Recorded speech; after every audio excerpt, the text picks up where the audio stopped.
Hello friends, I am Aprati. Welcome back to our channel Plants Space. कुछ दिन पहले हमने आपसे पंचमुखी गुड़हल शेयर किया था क्योंकि हमारी एक व्यूअर की क्वेरी थी, तो हमने सोचा ये वीडियो भी शेयर कर देते हैं। कोई खास टॉपिक तो नहीं था, लेकिन पंचमुखी गुड़हल को लेकर काफ़ी लोगों की अलग अलग मान्यताएं होती हैं। कुछ धार्मिक महत्व देते हैं और कुछ जानना चाहते हैं कि पंचमुखी गुड़हल होता कैसा है।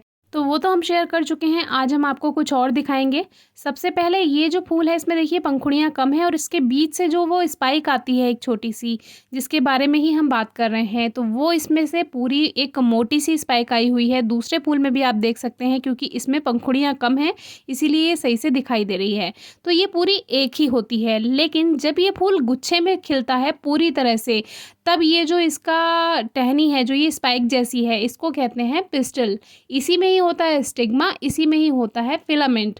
तो ये सब एक साथ जुड़े हुए रहते हैं और जब ये गुच्छे में फूल खिलता है तो इसमें बहुत सारी पंखुड़ियाँ बढ़ जाती हैं और इसी वजह से ये जो पिस्टल होता है, यानी जो फ्लावर स्पाइक आई हुई है एक छोटी सी टहनी बीच में से इसमें, और ये बट जाती है। तो ये अलग अलग हो जाती है, किसी में 2 हो जाती हैं, किसी में 3 हो जाती हैं, किसी में 5 हो जाती हैं।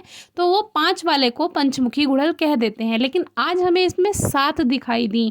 तो हमने सोचा हमारे व्यूअर से ये भी शेयर करना चाहिए कि हो सकता है सप्तमुखी गुड़हल भी होता हो। हमने तो नहीं सुना है, हम तो सभी प्लांट्स को, सभी फ्लावर्स को एक तरह से प्राकृतिक रूप से देखते हैं, तो हम इस चीज़ को ज़्यादा नहीं मानते।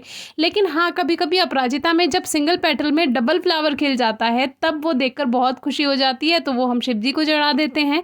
बहुत अच्छा लगता है उसे देखकर। तो ऐसे ही हर व्यक्ति की अपनी अपनी मान्यता होती है और हमारे पास सब तरह के व्यूअर्स हैं, तो हमें सबके बारे में सोचना होता है। अब देखिए, इसमें एक छोटा सा बीटल बैठा हुआ है, तो फूल इन बीटल्स के रेस्ट करने के लिए भी जगह है, लेकिन ये मर जाएगा पता है कब? जब ये फूल शाम को बंद होगा और अगर ये नहीं निकल पाया। लेकिन ये जो गुड़हल के फूल होते हैं, इनकी पेटल्स इतनी ज़ोर की बंद नहीं होती हैं, पंखुड़ियाँ ज़ोर से बंद नहीं होंगी, ये आराम से इसमें से निकल जाएगा रेस्ट करके। तो एक तो आपको ये भी दिखाना था कि पंचमुखी से ज़्यादा आज हमारे यहाँ सप्तमुखी खिल चुका है, यानी कि जिसमें 7 ये फिलामेंट वाली जो स्पाइक हैं वो निकली हुई थी। तो वो ऐसा इसीलिए था कि ज़्यादा गुच्छा बना उसका, तो उसमें ज़्यादा वो बट गई। अगर उसमें पंखुड़ियाँ कम खिलती तो वो पूरा एक ही रह जाता, जैसे कि कुछ फूलों में हमने आपको दिखाया। तो आज इस गुच्छे वाले गुड़हल में बहुत सारे फूल खिले थे, जो दिल देखकर एकदम दिल को खुशी हुई। तो हमने सोचा हमारे व्यूअर से भी शेयर करते हैं, क्योंकि अब जो है मौसम, अब गुड़हल को लेकर आप परेशान हो जाएंगे, क्योंकि अब इस पर एक तो फूल आना कम हो जाएगा, साइज़ छोटा हो सकता है फूलों का, और धीरे धीरे फूल आना बंद हो जाएगा सर्दियों में, खास तौर से देसी गुड़हल पर। लेकिन सर्दियों के गुड़हल भी आते हैं जो कि हाइब्रिड हिबिस्कस होते हैं, जिसमें बड़े बड़े फूल खिलते हैं, जो कि आपको फ़ोटो एक दो हम शेयर कर देंगे स्क्रीन पर। और उसमें गुच्छे वाले गुड़हल, जो कि हमारे पास पीला गुड़हल है, वो जब टेम्परेचर डाउन जाता है तब उसमें कलियां बननी शुरू होती हैं। गर्मियों में, रेनी सीजन में उसमें कोई फ्लावरिंग नहीं होती, और उधर शुरुआत में यानी कि जनवरी, फरवरी, मार्च तक हमें फूल देता है वो, और इधर अब लगभग अक्टूबर के बाद से उसमें फ्लावरिंग स्टार्ट हो जाएगी। और ये जो देसी गुड़हल हैं, जो अभी भर भर कर हमें फूल दे रहे हैं, ये सभी धीरे धीरे अब फूल देना कम करेंगे, फ्लावर साइज छोटा हो जाएगा।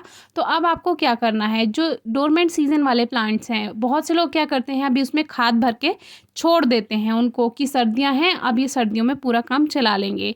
लेकिन हम नहीं करते हैं ये काम, यानी कि सीज़न ख़त्म होने से पहले हम कभी भी अपने प्लांट्स में खाद नहीं देते हैं। अभी तक जो देते चले आ रहे थे वो देते चले आ रहे थे।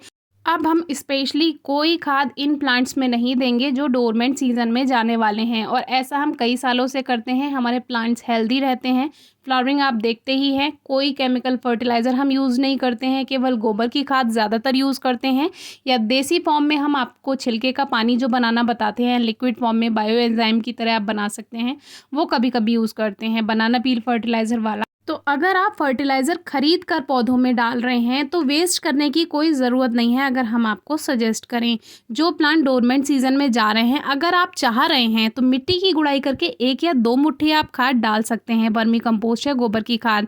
ज़्यादा खाद वेस्ट करने की ज़रूरत नहीं है। अब प्लांट्स की ग्रोथ स्लो हो रही है, अब प्लांट्स रेस्ट करेंगे, सोना शुरू करेंगे, तो उसमें उनको फूड की कोई रिक्वायरमेंट नहीं होती है। आपने देखा होगा पत्तियाँ ख़त्म हो जाएंगी, जब पत्तियाँ ही ख़त्म हो जाएंगी तो प्लांट ग्रोथ कैसे करेगा?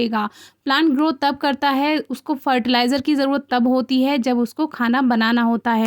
तो अब लगभग अक्टूबर, नवंबर, दिसंबर, जनवरी ये 4 महीने जो प्लांट डोरमेंट सीज़न में जाएँगे उनको हम खाद नहीं देंगे। और फिर जैसे ही फरवरी की शुरुआत होगी उसके बाद आप रीपॉट कर सकते हैं, नया फर्टिलाइज़र डाल के उसमें प्लांट की प्रूनिंग, ट्रिमिंग कर सकते हैं और फिर से उसमें न्यू शूट्स आएँगी, प्लांट फिर से हेल्दी होगा और फ्लावरिंग के लिए तैयार होगा, जो कि हर साल हम आपसे शेयर करते ही हैं। फिर भी अगर कोई क्वेरी है तो ज़रूर पूछिएगा। Thank you.